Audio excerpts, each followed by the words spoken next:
Good evening and welcome to Suffolk University presents Sleep Tight, Sleep Right with Dr. Gary Fireman. To begin this evening's event, please welcome Suffolk University's Senior Vice President of Advancement, Colm Renehan. Good evening.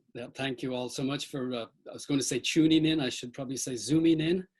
This is part of a series of advancement programs we're bringing to our alumni and friends, and please be sure and let us know of other topics and ideas that you have as we develop this project going along. Tonight you're in for a very special treat. We have a terrific guest. His name is Dr. Gary Fireman. And it's my pleasure to be able to introduce him. Prior to joining Suffolk in 2004, Dr. Fireman spent 14 years teaching at the Texas Tech University. He has a master's degree and a PhD in clinical psychology from Long Island University, and did his postdoctoral training in developmental psychology at the City University of New York. So we're in the company of a real shrink. Dr. Fireman has more than 60 publications to his credit on a variety of specializations of his, including bullying and our topic this evening, sleep, as well as social and developmental issues with teenagers and young adults, which was the focus of his clinical practice. He has served as chair of the Suffolk University Psychology Department until his recent appointment as Associate Vice Provost overseeing all of Suffolk's institutional research. And I'm just handing the mic over to Dr. Fireman with these words, which is to say that Dr. Fireman is the professor that you wished you had in college. So welcome to you, Dr. Fireman. Well, thank you, Colm. It's really a privilege, and it's going to be fun, I hope, for folks tonight to talk about sleep. It's an important topic to many folks and should be an important topic, in my view, to everybody. Just a quick overview. I'll talk a bit about the general aspects of sleep, how it functions and what it does for us. And then talk about some specific sleep challenges and how to make sure you get a good night's sleep. So I view this talk as one that will be successful if I can provide you with some practical tips and tools to help you fall asleep, stay asleep, and feel refreshed and rested for the next day. Or it'll be a success if during the talk I put you to sleep. So either way, I work out okay.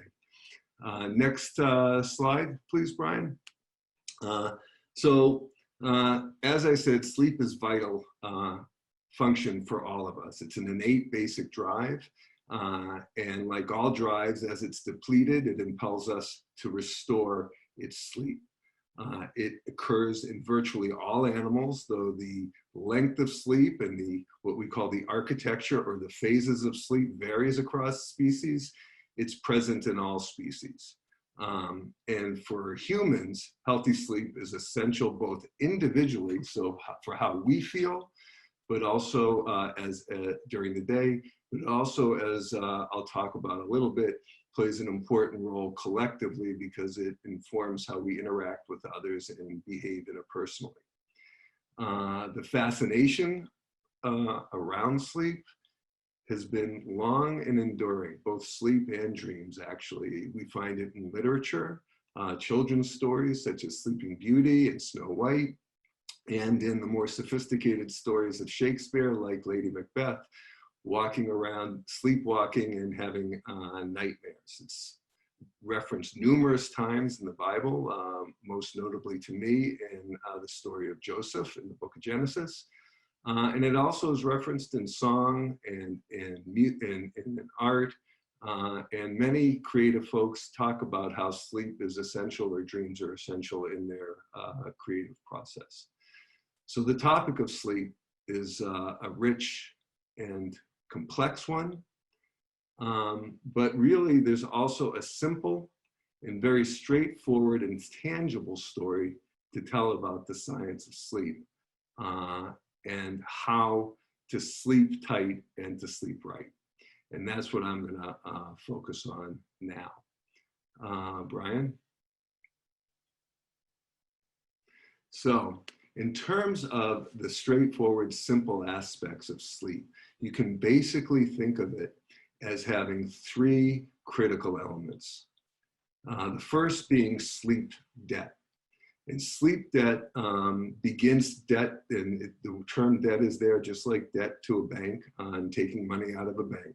It begins to accumulate debt upon waking and increases throughout the day. The debt is primarily a chemical in the brain called adenosine, and this increases the pressure for falling asleep. And after about 16 hours of wakefulness, it's really pushing you to want to sleep.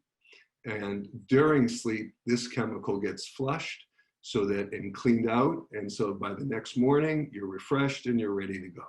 So that's sleep debt, and that's automatic, happens every day. A second component is the circadian rhythm, or your biological clock. And this is actually independent of your sleep debt, but it operates also on a regular basis and is also inborn. So in other words, your biological clock works whether you're in a dark cave or whether you're in bright sun. It lasts about a little over 24 hours, maybe 24 and a half hours a day. And what happens is in the evening, there's a buildup of the chemical melatonin, who some people take to help them sleep. And that comes from the suprachiasmatic nucleus. And it's sort of like the starting bell for sleep. It alerts you to sleep. It's critical for starting to sleep. It's the clock that tells you that it's time to sleep, but it plays no role in the process of sleep. So it makes you sleepy to go to sleep, but it has no role in maintaining good sleep. But it helps you to get to the sleep. The third element that affects sleep every day is one's environment and one's psychology. And to me, this is the good news, as I'll relay throughout, but it also can be the challenging news. The good news in that we have some element of control over the environment and our psychology. The bad news is we often don't attend well enough to these factors to help us to sleep well. But as we all know, our emotional states, our cognitive states, our environments can both have an alerting effect or a sleep-inducing effect. I can think of many a lecture where the environment was having a sleep-inducing effect when I was in college. It's a challenge. And today's lifestyle with the punch-a-clock timelines often don't fit with our biological rhythms. So the environment itself can sort of mess with our arousal or our sleepiness, as can our use of substances like caffeine and alcohol, as can all the electronic devices we use frequently throughout the day and into the evening, which have profound effects on sleep. And while we are quite concerned with the use of computers and other electronic devices in the bedroom, television in the bedroom, actually one of the largest impacts historically in terms of an invention that has affected sleep and sleep cadence was the electric light bulb. So that happened some time ago, and we've had to adjust to that. Next slide, please. So what this slide shows is the brain activity that goes on in sleep, in your sleep. And there are basically two divisions in sleep. There's non-REM sleep and REM sleep. Non-REM sleep has 4 phases to it, going from lighter to deeper sleep. And REM stands for rapid eye movement, which happens during dreaming or REM sleep. So in non-REM sleep, which is what which you see on the top, you'll see the wave activity is slower and wider apart from your EEG. And so there's slow, deep brain waves that go from the front of the brain to the back of the brain, sort of like an FM radio wavelength that goes slowly and moves deeply through the brain. During this phase of sleep, you can have movement, though in the deepest phases you typically don't. But when people wonder about sleepwalking, it typically happens in non-REM sleep because you can move around during that sleep time. REM sleep is much faster wave sleep, as you can see on the line below. Short bursts with a lot of brain activity that appears, if I had put up the waking brain, the EEG would be similar to the REM sleep. So the activity, the cognitive and emotional activity, is quite active during REM sleep, but the body is paralyzed so that you cannot move, which is critical during REM sleep, because this is when you dream. There is mentation or thoughts that occur in all phases of sleep. But the types of thought that we typically think of as dreams, those vivid, sometimes bizarre, sometimes remembered material that we think of as dreams, happen in REM sleep. If you were to move, and this is a rare condition called REM sleep disorder, then you could act out your dreams, and this is quite dangerous and can lead to serious injury, and has happened. So that can be a problem. Another common thing that people wonder about, which relates to REM sleep, is a phenomenon called sleep paralysis. And that's the experience, often frightening and to some terrifying, of when they wake up in the morning and feeling paralyzed. That's because the connection, the link between the signal telling you that you're waking up and the signal that you're in REM dream don't operate together so well. There's a delay. And during that delay, the REM stops, you're awake, but the signal to the brain that says release you from paralysis hasn't happened yet. And so that's how that works. And typically it doesn't last very long, but during the time it does last, it can be quite unsettling. But the reason why I'm showing this slide so importantly is because I want to emphasize that for a good quality sleep, to feel refreshed in the morning, to feel rejuvenated in the morning, the amount of sleep matters, but also, and equally important, the sleep architecture matters. The phases of sleep matter, going through all the various phases, 1 through 4 of non-REM and through REM. It's critical to spend phases in each. Brian? So this portrays your sleep cycle. We spend a lot of time sleeping, as you see on this slide. In an 80 years lifespan, 23 or so years are spent sleeping. Other evidence that would suggest that it plays an important role. It would be unreasonable to think that all species spend time sleeping for no reason whatsoever, especially since it puts us at risk and threat out in the wild. So what functions does it serve? The typical cycle, you start going, if you follow the line from left to right, you go from wakefulness to light sleep, which is non-REM 1, and you switch back and forth early on as you have some thoughts drifting in and out of sleep. Then you go into deeper sleep, and then finally into deep sleep, where the curtains fully pulled over sleep, and it's very hard to arouse you at that point. And if you do get aroused, you're often wondering where you are, what's going on, whereas you can get up and function pretty quickly out of shallow sleep. Then you move on to the last phase of the cycle, which is REM sleep. You spend 90 minutes in a cycle, and you have 4 to 6 cycles a night.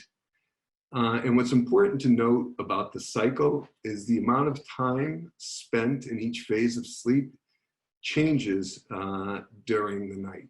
So that by the third, fourth, fifth, the later cycles, you're spending about 45 minutes in, or 40 minutes in REM sleep, whereas in the first few cycles, you're spending only about 15 minutes in REM sleep. So if you're robbing yourself due to your scheduling and an early set alarm of your morning sleep, what you're primarily taking away is your REM sleep, which has important implications. This cycle and the amount of time you spend in this cycle and how much time you spend sleeping shifts throughout the lifespan. So for those with infants, we know that they sleep a lot, 14 or more hours a day. Interestingly, they spend about a 50-50 share in non-REM and REM sleep. And as we all know from our own sleepless nights sometimes with infants, their sleep is fragmented. They have not yet set up a rhythm. By 3 or 4 months, they start to form a daily rhythm. And by age 4, they're in a dominant biphasic or awake during the day, sleep at night rhythm in most cases. And by that point also, it's a 75-25 share of non-REM to REM. So it's more like the balance that I talked about, where you're primarily in non-REM and some in REM. For teenagers, they have usually require a little more sleep than adults, 8 to 10 hours, and adults 7 to 9 hours.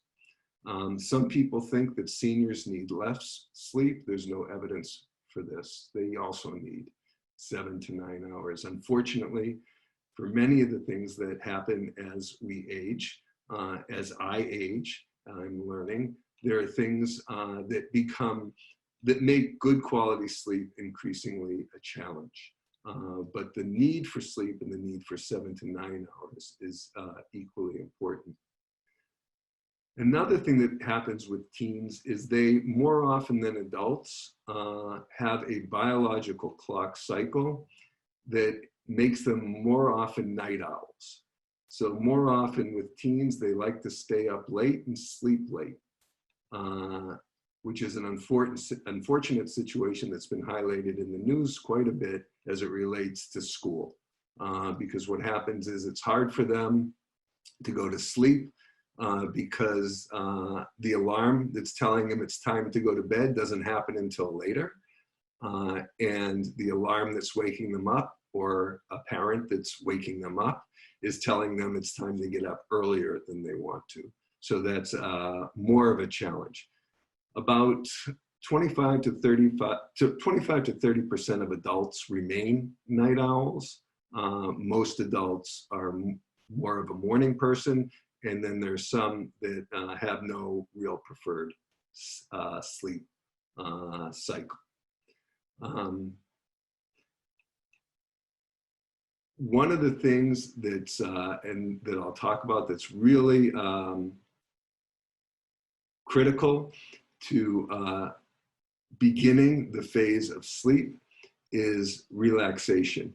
When one has the perseverance of rumination or worry, any kind of internal activation, it makes it much more difficult to move into the sleepful start of the cycle. Brian? Next slide. So what does non-REM sleep do for us?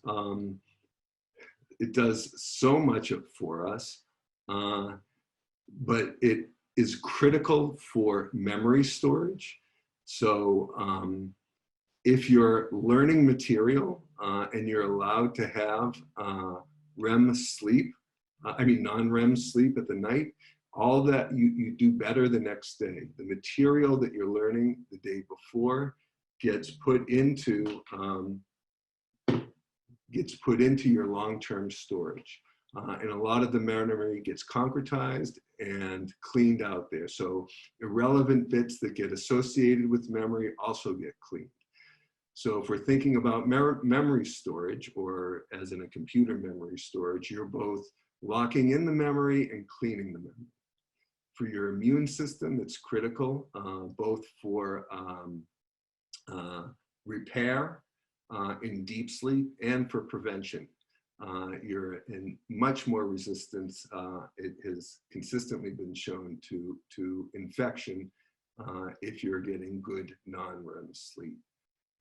Heart disease, neurological, physiological health, it's not up here, linked to Alzheimer's disease, is aggravated by poor sleep and associated with sleep disruptions, mostly in the non-REM phase. But there's a lot of physiological and memory need for REM sleep. Next slide, please.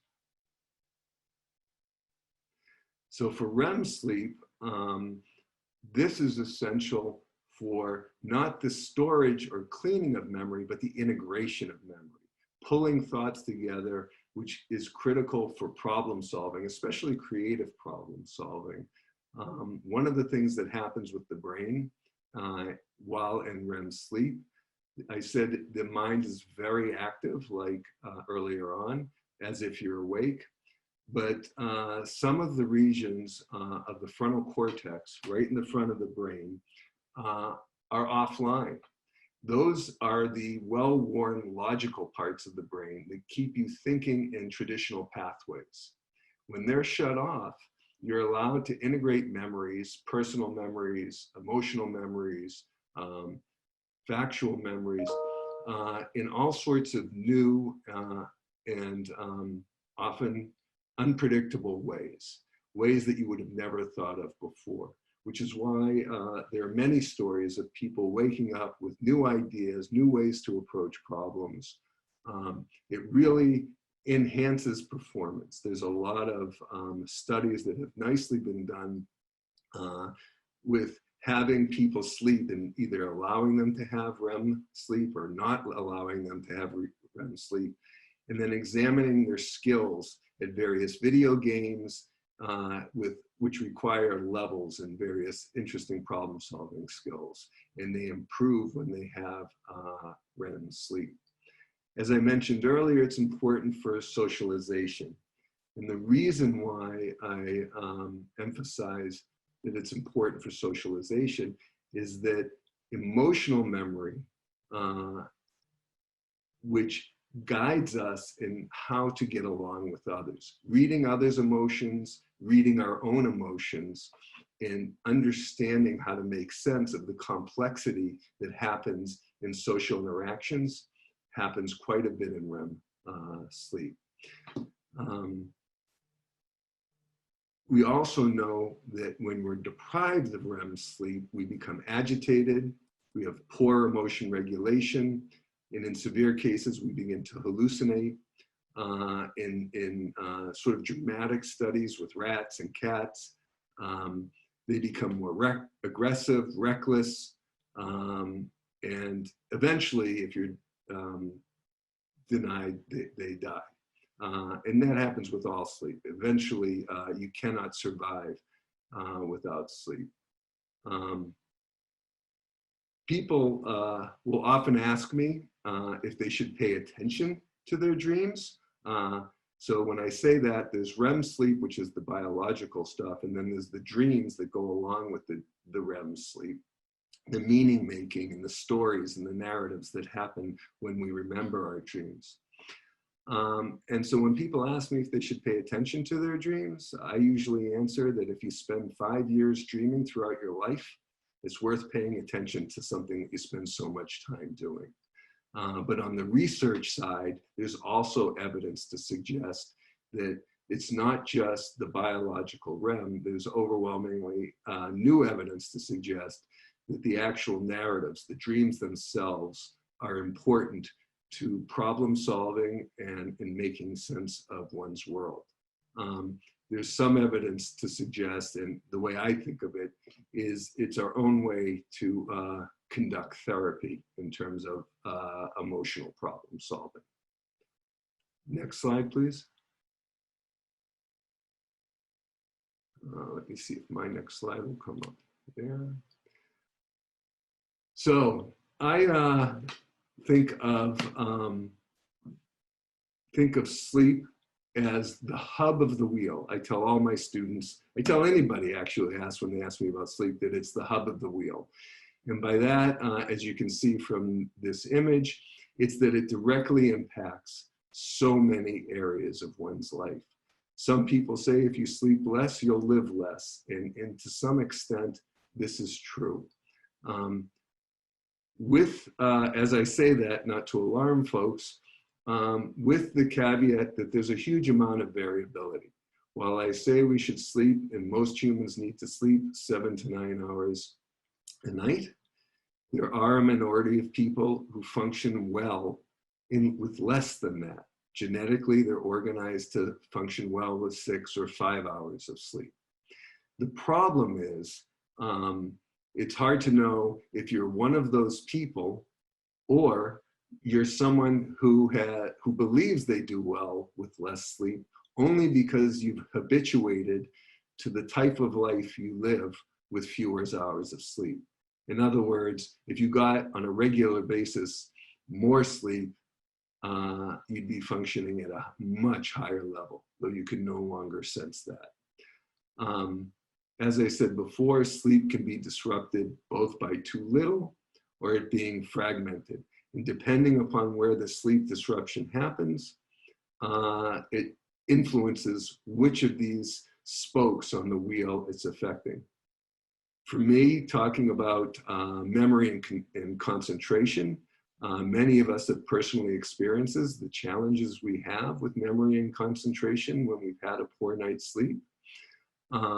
And as a professor, I try never to set up my semester to force students into such a situation, which unfortunately early in my career I often did, because I didn't realize that having cumulative finals with every other course at the end of the semester often leads people to cram for exams. And when we're cramming for exams and sleeping less, not only does performance go down, but the ability for long-term memory to store the information I'm really trying to get them to learn also goes down. So their ability to remember things that will influence the way they think diminishes as I force them to cram along with everybody else.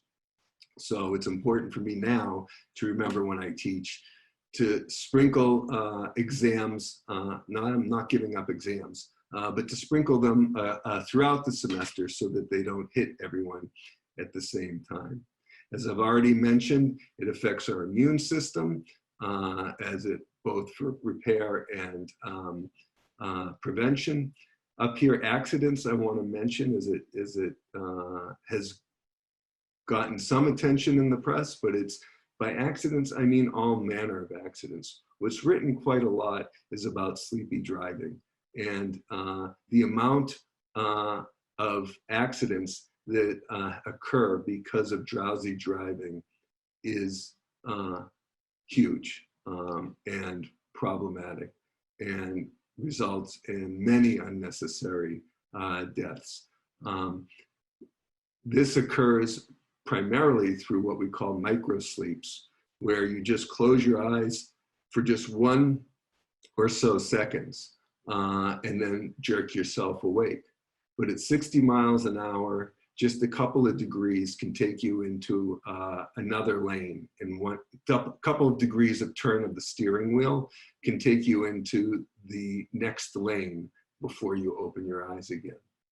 But I mean all manners of accidents. Accidents in factories, accidents when doing home improvements, accidents when cooking. All sorts of manner of accidents can increase when one is drowsy or sleep deprived. Also, as a clinical psychologist, I spend a lot of time talking about emotion understanding and emotion regulation, and good social relations. Reading other people's emotions, knowing how to get along with other people, being empathic to where others are. All that is diminished, both if you're sleep deprived and if you don't have the time to spend the time in REM sleep to process that information. So what can I do during the day to help me support my sleep? Brian? If I want to get a good night's sleep, what can I do? The most important thing, I would say, is keep a regular schedule, which for many of us, and often for teenagers who have school schedules during the week and often go out on the weekend, rarely happens. But if you're having trouble sleeping, keeping a regular schedule is vital, even if this means setting an alarm close for when you intend to get out of bed. The reason why I said even if it means is because typically I'd rather you get enough sleep than set alarms that wake you up while you're sound asleep. If you think of the feeling you have when an alarm goes off when you're sound asleep emotionally, that's a signal for what's happening to your blood pressure and your heart rate, which skyrocket for a minute or two after an alarm goes off. Think of shooting your heart rate up and your blood pressure up repeatedly 5 days a week throughout your adult life. Not a good idea. Think of hitting the snooze button and falling back asleep so that you're actually doing that multiple times a day. Also not positive for your heart and cardiovascular health. So I'd prefer that you get enough sleep. And if you are getting sleep and you want to create a regularity using an alarm so that you can start your day at a consistent time, which results in you falling asleep at a consistent time, then that's reasonable. In terms of starting your day, exposure to sunlight. Early morning sunlight really helps start your clock as you move through the day. Number 2, Brian? Thank you. That early morning sunlight really starts your daily rhythm going, your biological clock. So getting out in the sun or allowing yourself in the early morning to be exposed to sun will help that cycle so that in 16 hours from that sun shining on you, the melatonin start button will be hit when it's time to go to sleep. It's actually a treatment for people who have trouble going to sleep at a time they want to, is exposure to early sunlight. And it also has the attendant effect of raising mood.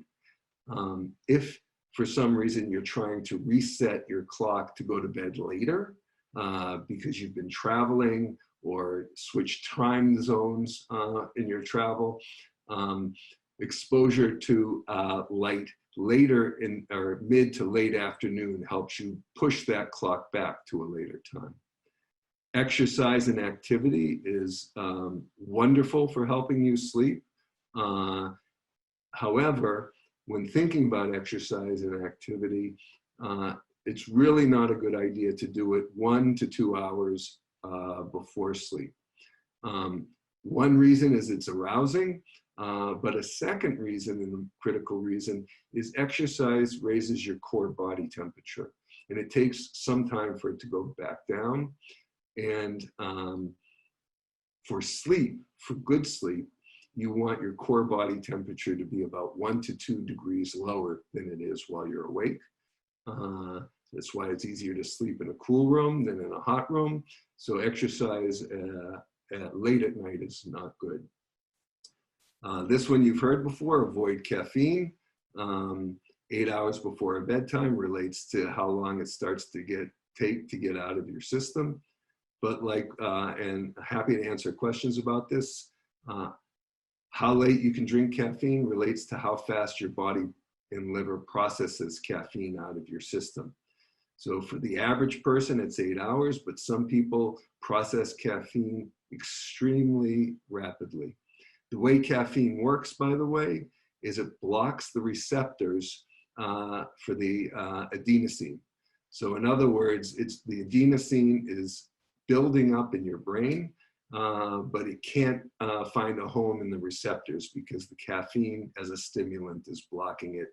When it removes, you have that rush of fatigue as all that adenosine flows into the receptors.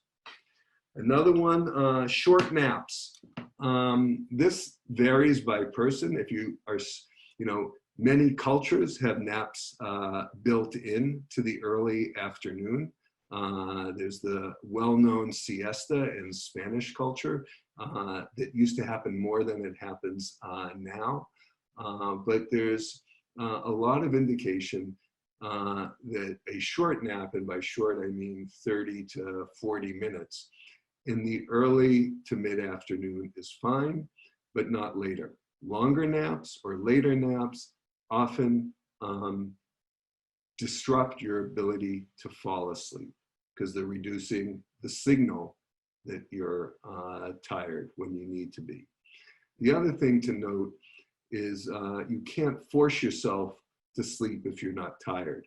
So if you're not tired, you're not going to be able to take a nap. Next slide. So what can I do in the evening to help support my sleep? The good news is all the psychological stuff that we talked about before, efforts to calm your mind, comfort your body, and try to decrease those things that are challenging you through the day. It's better not to procrastinate with problems. Get them out of the way to the extent that you can during the day so that they're resolved by the time you're going to sleep. Nice advice for many of us, our problems can't be solved during the day, but that doesn't mean we can't exercise activities, not the body, but exercise activities, whether it's meditation or whatever it is, reading a not work, but a somewhat pleasurable but not overly exciting book. You want to be able to put it down. Other things that can decrease and calm the mind. Decrease physical activity, as I said before. Limit interaction with stimulating and stressful stimuli. Alcohol. I like my beer. I like my beer a few times a week after work. So I'm not gonna advocate what I don't behave, but one should know that alcoholic beverages, especially as you take a lot of them, affect primarily the architecture of sleep, as do all sedatives. So while it may make you sleepy, I said I like my beer, I like wine too, but wine makes me really sleepy. It depresses the ability to do REM sleep. So if you're drinking alcohol, you have less REM sleep. And you also have more typically fragmented sleep. So you fall asleep quicker, but you have a more disrupted night. This becomes a real problem for alcoholics who have all sorts of daytime phenomenon that's a direct relation to REM deprivation. Avoid large meals at night. Take a warm shower or bath, both for relaxing the muscles and also when you get out. The coolness of the air after a bath or a shower will start lowering your core body temperature. And then your room, your bed, the temperature you set your thermostat at, the darkness, all will help you sleep and get rid of, to the extent that you can, electronic devices. Don't read your computer and have that LED light shining in your eyes late at night. I'm noticing the time, so I can talk about if there are questions. about these disruptions in sleep and how to treat them. But I'm going to stop here because there may be questions and I want to let Colm have time. I'm sorry I went over a bit. Dr. Fireman, thank you so much. It was as interesting as I was expecting it to be. Absolutely fascinating topic, and so terrific to have a Suffolk expert able to share with our friends and alumni. Thank you so much for just a really great presentation. I especially enjoyed your reference early on in the presentation to the importance of sleep to us as humans, going back to the beginning of our humanity and its constant references through art and literature. I imagine that in other times and cultures and civilizations, sleep time was maybe given more importance than we give it, and dreams were given more importance than we give them. And I wonder whether our lives might be more richer were we to spend more time asleep. My answer to that quickly is yes. If more time, meaning the 7 to 9 hours that our body needs. We have a lot of questions came in during the course of your presentation, many of which I think that you answered as your presentation went along. But one question undergirding a lot of them is the pandemic and the national unrest that we find ourselves in the midst of as a country, and how perturbing and disturbing this is. And the question is just, how can I get to sleep? I think that you have made a lot of suggestions as to how people can do that no matter what's going on. But could you speak a little more, maybe even as a psychologist, to what's happening to us collectively, emotionally, when it comes to time for bed? Yes. There actually is a fair amount of prior work also on sleep disruptions as it relates to large-scale disruptive events, whether it's earthquakes or hurricanes, and of course a global pandemic goes beyond many of those in increasing our worry, our rumination, and just our general anxiety about life and our country and many types of events. The short answer is, as best that we can, is one, during daytime, use our resources, both in terms of our own thoughts and relationships with others, to try to process some of the things that are worrying us, and take action to sort of release some of that worry during the daytime through activities that can relieve distress, whatever that is for someone. And we all have those things, whether it's painting and drawing, running, reading a good book, that distract us and pull us away and remind us of our humanity. At nighttime, the most critical thing to do is to create calm in the mind. However you can, whether it's through relaxation techniques or meditation techniques, work to calm your thinking. Recognize sleep is a bit paradoxical. The harder you try to sleep, the less you'll sleep. So just let that sort of worry that adds on to your already existing concerns that I'm not sleeping drift away, because that just makes it more of a challenge. And then do all the sleep, what's called sleep hygiene things I suggested, the behavioral things that support good sleep, is what I would say. Dr. Fireman, we have a lot of questions coming in, and they've been points along the way that you have referenced or answered or spoken to, but as they're coming quite fast, I'm just going to throw out words to you and have you maybe say a sentence or so about them. So caffeine, alcohol, and technology in the evening. Okay. Caffeine, I drink it quite a bit in the morning. It's a wonderful aid to help me get going. And I have, one has to know one's own biology for how comfortable one feels with caffeine. For the average person in the afternoon, you should diminish your use of caffeine because it will make it harder to sleep. Alcohol, and this one I just want to add something to. I mentioned it before. A real problem with impacting sleep architecture, especially if you drink quite a bit.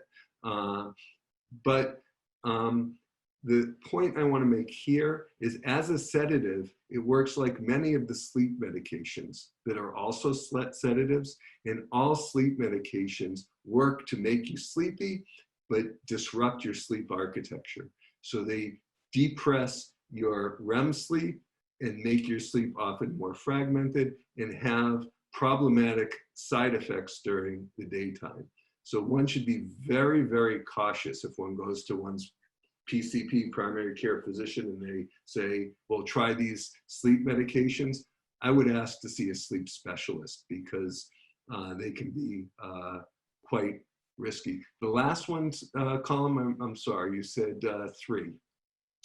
I think you ticked off alcohol and caffeine. Another question related to using technology in the evening, and I guess LEDs and computers and smartphones are bedside companions now mostly. Right. Those are problematic for 2 reasons. Quickly, the light and the stimulation. So it'll arouse you cognitively and biologically, a double whammy. There's a bunch of questions that have come in, Dr. Fireman, about people having difficulty either getting to sleep and then being really tired the next morning, or they get to sleep and then they wake up in the middle of the night and can't get back to sleep, or they're just not sleeping the socially appropriate hours. Again, for that, I mean, there are many reasons. And if it reaches the level of being, and what you're describing here is insomnia when it becomes severe, which is for 3 nights a week across a time period of 3 months, you're having such poor sleep that you're feeling fatigued the next day and distressed about it. So if it gets to that point, you should see your primary care physician, because there could be many medical reasons like sleep apnea or otherwise that you have such a situation happening. If it's an occasional situation we're talking about where it hasn't reached the severity of insomnia, then of the things that I said, listed of the points during the day and the evening to help get a good night's sleep, I think the most important one, the one that will help more than any other, is keeping a regular schedule. That in of itself, which is hard to do. People often will try that for 2 or 3 days, but when I say keep a regular schedule, I'm talking a couple of months to really reset your biological clock. And if need be, when you're getting up in the morning at a regular time, rather than saying, oh, I'm going to catch a few extra hours because I'm tired, because that'll increase the pressure at night to help you reset your clock. But you have to then keep that up. So what about people's idea that they can catch up on sleep at the weekends or when that vacation finally comes around? Well, in one sense, yes, they're getting some of that debt paid off. In another sense, no, because if they have ongoing sleep challenges, they won't resolve those. And some of the loss in memory and learning, some of the mistakes that one made, some of the lower level, the agitation of the immunity system was already problematic before your vacation.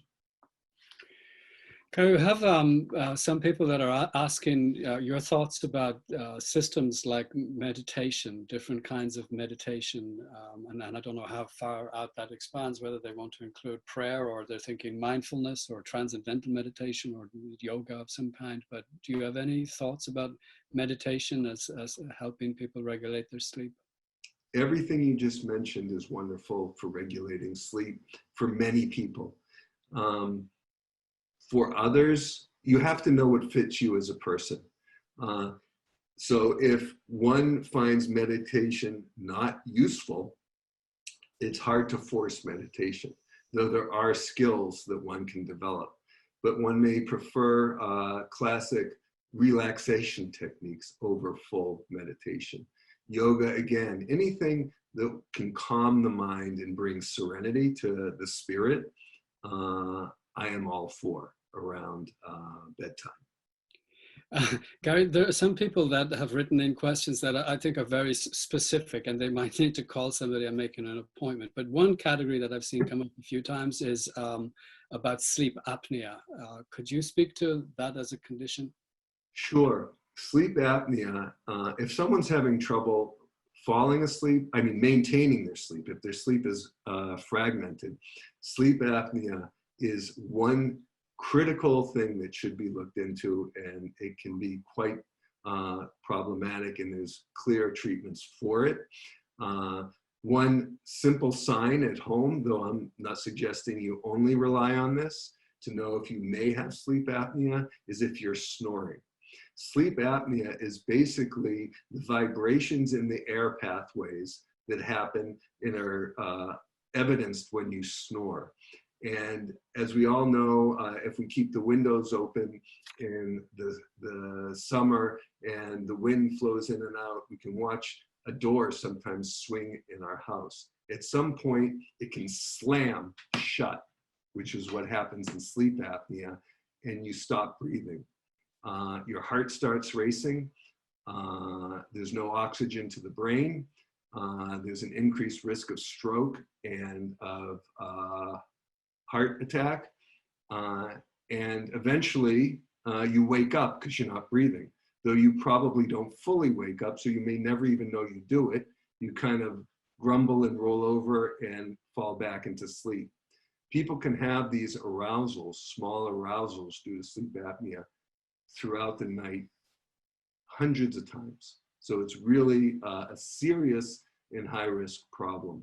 The two primary treatments for sleep apnea are the CPAP machine, which forces continuous pressure air into the airwaves to keep them open, or a mandible, a device one puts in the mouth that moves the tongue and back out of the way to also open the throat.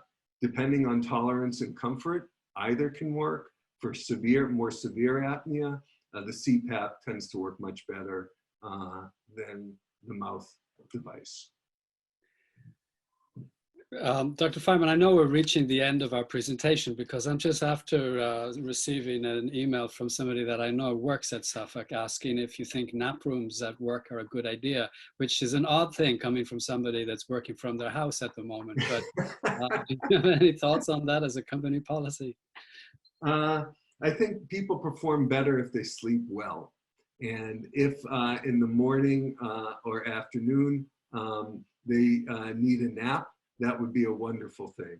I think there are many ways to address that problem. For example, having some flex time. People that can come who are night owls, allowing them to arrive at work a little later and stay later is another way to address that challenge. So there are all sorts of ways one can enhance work performance through enhancing sleep.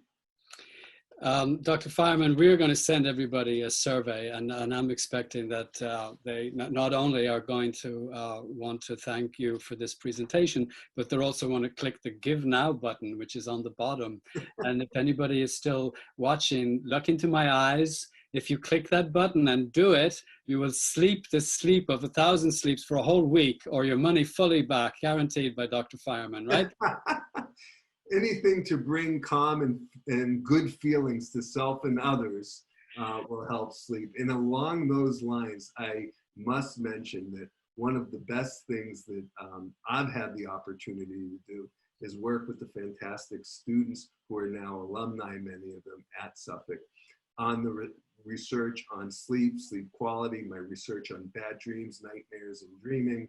All that work has been done with students currently or alumni of Suffolk. And I have to say that they have typically asked the best questions and came up with the best problems to address, not me. So I am forever grateful to them. Dr. Fireman, thank you very much to everybody that tuned in this evening. More than 100 people. At one point, I think we were up to 125 people. So great topic of great interest. Please do let us know other areas that you'd like to see us present. And we look forward to more advancement Zooms with talents like Dr. Fireman. Thank you so much, everybody. And sleep tight. Don't let the bed bugs bite. Sleep well, everybody.